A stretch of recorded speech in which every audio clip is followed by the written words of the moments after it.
Okay, ready? Okay, raise your right hand. I, Peter Buttigieg, I, Peter Buttigieg, do solemnly swear do solemnly swear that I will support and defend that I will support and defend the Constitution of the United States, the Constitution of the United States, that I will well and faithfully discharge and that I will well and faithfully discharge the duties of the the office duties of the office which I am about to enter, which I am about to enter. so help me God. So help me God. Congratulations, Mr. Secretary. Thank Congratulations, you so much. Chester. Thank you so much, Madam Vice President. Congratulations. Yesterday, the nation's first Black and Asian woman vice president swore in the country's first openly gay cabinet secretary, Pete Buttigieg, one-time presidential candidate and former mayor of South Bend, Indiana. And I am joined now by the self-same Secretary of Transportation, Pete Buttigieg. I want to first thank you for making this your first interview since your confirmation. I got to take you back to that moment. What was going through your mind? I mean, you're standing there making history and breaking the internet, you, Chasten, and the vice president. What was going through your mind in that moment?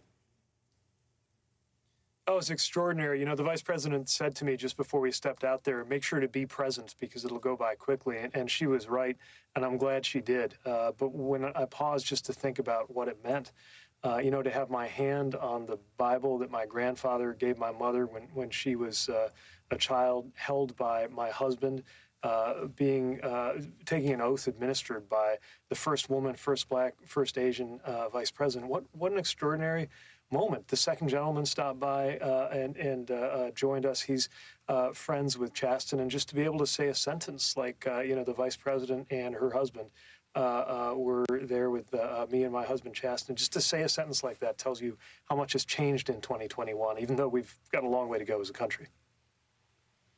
Now, see, I could spend the whole rest of our interview asking you, have you moved yet? Like, how are you loving D.C.? But I'm not going to do that because I am one of the maybe small number of people in America that I am obsessed with trains. I love trains. I think trains are the most civilized way to travel. I am actually excited about the Secretary of Transportation position in general, but you being in it changes the game. Not only is it making history, but you have a chance to, as a former mayor, really dig in and make some changes. How long is it going to take before I get my high-speed rail? Well, I'll tell you, I can't wait. I feel the same way you do. And as you know, the president's a big believer in passenger rail, too.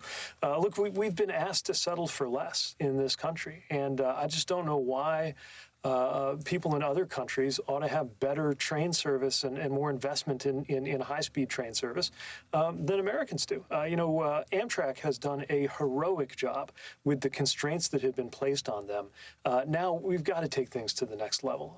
You know, you look at what, not just famously, you know, let's say our fellow, you know, our counterparts in Japan are able to enjoy, but, you know, really across the world, a place like the UK or Turkey, I want the U.S. to be leading the world when it comes to access to high-speed rail, and I think we have a real opportunity to do that, especially with the bipartisan appetite for real investments that we have before us this year.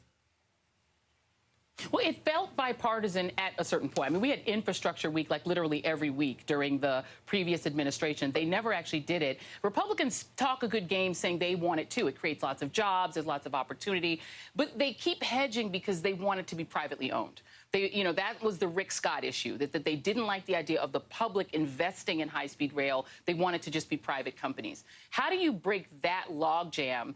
If you could answer that, and then also, how do you ensure that we don't get another Overtown, that we're not, you know, vivisecting communities of color and putting people of color in a worse situation than they started?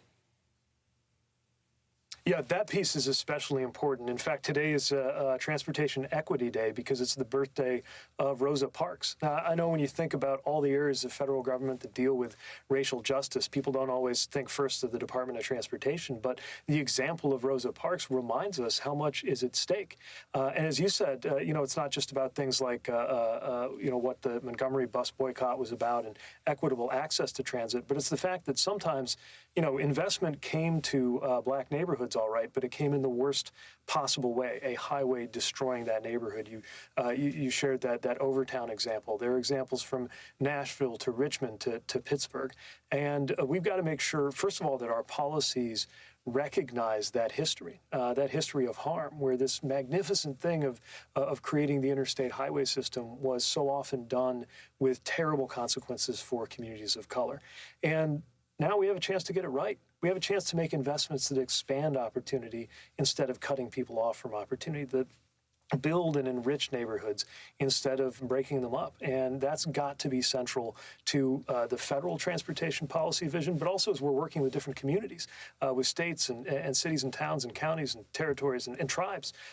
Tribal citizens in this country have a lot at stake in whether we have equitable transportation funding. Now's our chance to do all of that and more. So it's the right moment to be looking at the equity implications of everything we do in the federal government, but certainly when it comes to transportation and transit.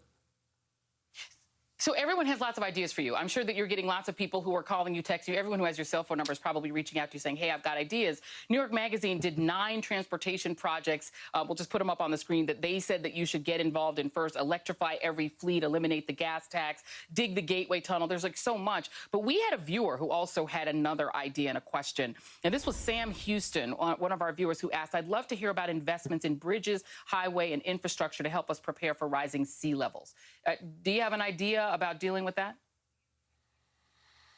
Yeah, our planning has to reflect the realities of climate change. I mean, first of all, we got to act to prevent climate change from getting worse. Remember, if you look at greenhouse gases, the biggest sector in the U.S. going into that is transportation, which means we can also be the biggest part of the solution. But no matter how good we get, as we must with electrification and reducing emissions, we still know that sea level rise is happening right now. And, the reality is a floodplain map 50 or 100 or even 30 years from now is going to look different than it might have when it was drawn up. So these are the kinds of things that our transportation plans need to take into account. You look at the experience of Sandy, just one example of how, planning and when it comes to roads and bridges and tunnels needs to account for the increased frequency and severity of these weather events. And in fact, the water is just plain higher.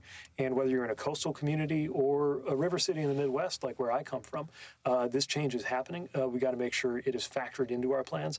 And, a lot of cost-benefit analysis goes on, rightly so, with any government spending.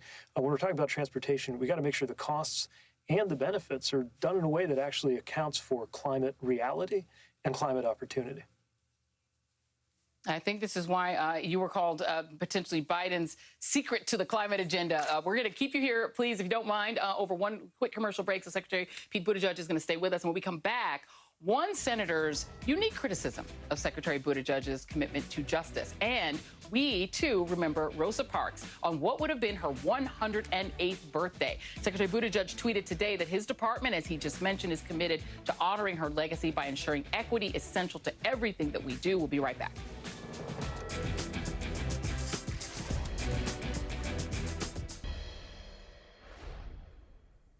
After Pete Buttigieg's confirmation on Tuesday, one of the Republicans who voted against his confirmation, Tennessee Senator Bill Hagerty, cited Buttigieg's plans, quote, to use the department for social, racial, and environmental justice causes in his reasons for voting against the confirmation.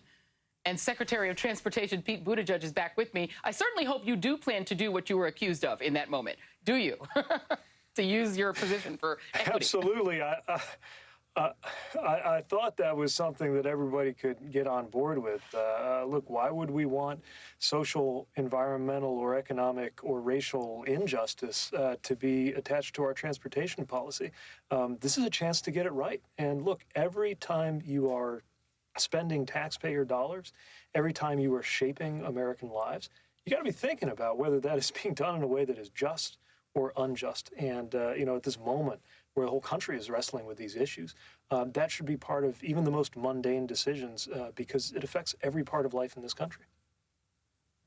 Yeah. Let's talk really quick about airlines. We talked about trains. There are a lot of furloughs happening, a lot of layoffs going on. The airline industry is hurting because of the pandemic.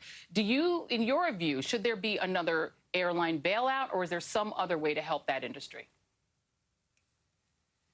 Well, there's a lot of active conversation going on right now to make sure that there is the support to get everybody safely in the air. And a lot of it is making sure that we have that perception and reality of safety so that the demand returns. One thing that airlines were compelled to do earlier was kind of figure out one at a time what their policies were going to be.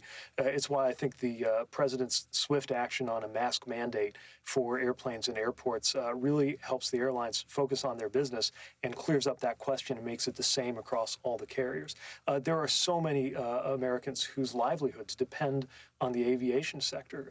Folks we think about like pilots and flight attendants and ground crews at airports, but also folks you might not think about as much who are involved in the supply chains, even building aircraft who are involved in this too. We've got to make sure that we support this vitally important sector in our country, and we're going to work very hard to do that in the department and in the administration. And we can't leave out cars when we talk about the whole transportation kind of matrix. Most people, that's the way that they get around if they, are not using a bike, et cetera. My lease is coming up very soon for my truck, and I'm thinking, I want to try to get a hybrid or try to get electric. But in a lot of cases, these are really expensive, right? How can we get to the scale where we can start to convert our automobile, sort of the glut of cars that we have on the road, to more electrics, to make that more accessible? Well, I think you used the exact right word, which is scale. There's remarkable invention and innovation going on, but what really drives the cost down is when it represents a big chunk or even the majority of sales instead of a small percentage. Now, if you look at what companies are doing, including some of the traditional automakers in Detroit, who are getting very ambitious about electric vehicles, and not just smaller cars, but pickups and other vehicles too, it's incredibly exciting. Now, two things need to happen, I think, for most Americans to be able to make that choice. First, the cost has to pencil out, and they are generally cheaper to own. Obviously, you don't have to fill them up with gas. There are fewer moving parts, but that upfront sticker, we need to watch that come down. But then we also just got to make sure everybody knows they can be confident of being able to find a charging station. The president's commitment to create 500,000 charging stations across the country, I think, is a very important piece of that. Last thing I'll mention, federal government buys a lot of cars, so we got to make sure we're leading by example. That's another thing the president is challenging the agencies to do. Well, Secretary Pete Buttigieg, if anybody can make transportation cool, you're now the captain of planes, trains, and automobiles. I think you can do it. Toddle over to Fox at some point, see if you can talk some Republicans into voting for this stuff, because I think it would be really helpful. Secretary Pete Buttigieg, congratulations. All the best to you and Chasten. Thank you very much. Appreciate you.